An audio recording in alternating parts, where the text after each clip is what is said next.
थोड़ा समय लगा। It took time for me to understand his heart because he was already there. मुझे समय लगा उसके हृदय को जानने के लिए, वो तो हमेशा से वहां है, He is always ready. वो हमेशा तैयार His है। Spirit always speaking to us. परमेश्वर का आत्मा हर समय हमसे बात We have to be in tune, in line for what the Spirit is talking to us. हमें जागरूक होना पड़ता है, अपने आप को ट्यून करना पड़ता है कि परमेश्वर का आत्मा क्या कह रहा है। Right? And that happens when you dig into the Word of God. और वो होता है जब आप परमेश्वर के वचन पर मनन करते When you allow Him to wash you with His blood. जब आप उसको ये अनुमति देते हैं कि वो आपको अपने लहू से धोए, With His Word.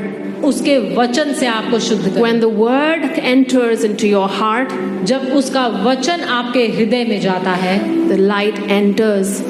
प्रकाश आता है। There were so many other reasons that, sometimes it's the wrong teaching that has been instilled in you and you're not able to understand who you are in Christ. और कई बार ये गलत शिक्षाओं की वजह से भी होता है जो आपने इतने सालों से सुनी है, उसकी वजह से आप नहीं जान पाते कि आपकी पहचान प्रभु यीशु मसीह में क्या है। And you are just going round and round with your works. और आप सिर्फ अपने कर्मों के द्वारा यहाँ वहाँ सिर्फ कुछ करने की कोशिश कर रहे हैं। Oh, I need to pray for so many hours. ओ मुझे घंटों प्रार्थना करने की Oh, I need to जरूरत read the Word. है। ओ मुझे वचन पढ़ने की Oh, जरूरत I'm not doing enough for Jesus. है। ओ मैं यीशु के लिए कुछ कर नहीं रहा। Oh, I fell again. ओ मैंने फिर से गलती कर दी। Oh, I spoke wrong again. ओ मैंने फिर से कुछ गलत बोल दिया। And then the enemy comes और फिर दुश्मन आता है and then he condemns you for every wrong thing that you did. और फिर वो आपके मन में एक दोष भावना को लेकर आता है उस हर गलत चीज के लिए जो आपने करी है। And when you're not mature in the Lord, और फिर जब आप परमेश्वर में परिपक्व नहीं हुए, and then what will you do? You will give your mind to the enemy. और फिर आप क्या करेंगे कि आप अपने सोच विचार को दुश्मन के हाथों He's में throwing the ball of condemnation in your court, जो आपके हृदय में हर समय दोष भावना को लेकर के आ रहा and है, you're catching it easily. और आप उस दोष भावना को पकड़े जा रहे हैं। That is what was happening for me. और मेरे साथ भी ऐसा ही हो रहा था। But I so thank God for our apostle Ankit.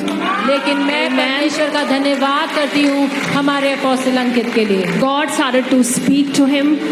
परमेश्वर ने उनसे बात करनी शुरू God की started to show and reveal His heart to him. और परमेश्वर अपने हृदय को उनको बताने लग गए। God started to show His identity in Christ. परमेश्वर बताने लग गए कि हमारी पहचान क्या है प्रभु यीशु मसीह। He started to reveal the Father's heart to us. और वो परमेश्वर अपने हृदय को हम पर प्रकट करने लगे। And we started to, build up in our faith. और हम अपने विश्वास में अपने आप को मजबूत करते The चले। truth of the gospel started to go inside of me. सुसमाचार की सच्चाई मेरे हृदय में जाने लगे। Every lie started to break. हर एक झूठ और उसका बंधन टूटने लगा। Every stronghold started to leave me. हर एक बंधन टूटने लग गया, मुझे छोड़ के जाने Right? लगा। And the freedom of Christ, I was living in that freedom. और यीशु की उस आजादी में मैं जीने लग गई। I started to hear His voice more clearly. मैं उसकी आवाज को और साफ तरीके से सुनने लगी। I want to make one thing very clear. मैं एक बात को यहाँ पर बहुत साफ तरीके से रखना चाहती हूँ। Accepting Jesus, यीशु मसीह को ग्रहण करना, believing that yes, the Father God has sent His only Son, that whoever believes in Him will not perish but have an everlasting life. ये विश्वास करना कि परमेश्वर पिता ने अपने इकलौते पुत्र को भेजा कि जो कोई उस पर विश्वास करे वो नाश ना हो परंतु अनंत जीवन पाए। यहाँ तक सही है सब? Everything is good up till here. But there was a difference that I didn't have the right image of the Father in my heart. लेकिन परमेश्वर पिता की एक सही तस्वीर मेरे हृदय में नहीं थी। Somewhere that image was shown that Father, He's in heaven and He is upset and He cannot see sin and He is this and He's going to punish if somebody sins and then there will be punishments and all.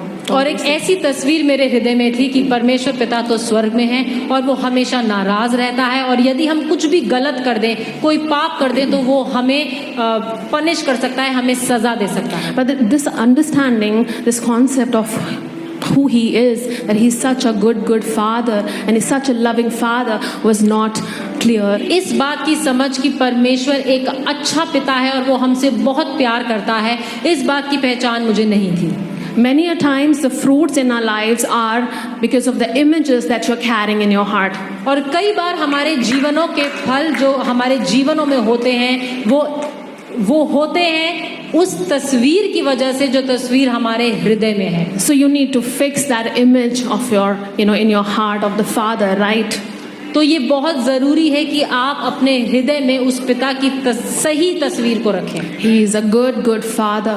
वो एक अच्छा भला पिता है। It is because of his goodness that he gave his only son for you and me, that he would die and he would reconcile us back to the Father.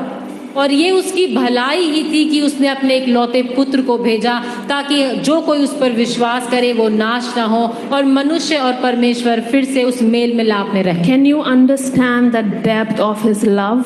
क्या आप समझ सकते हैं परमेश्वर के उस प्रेम की गहराई को?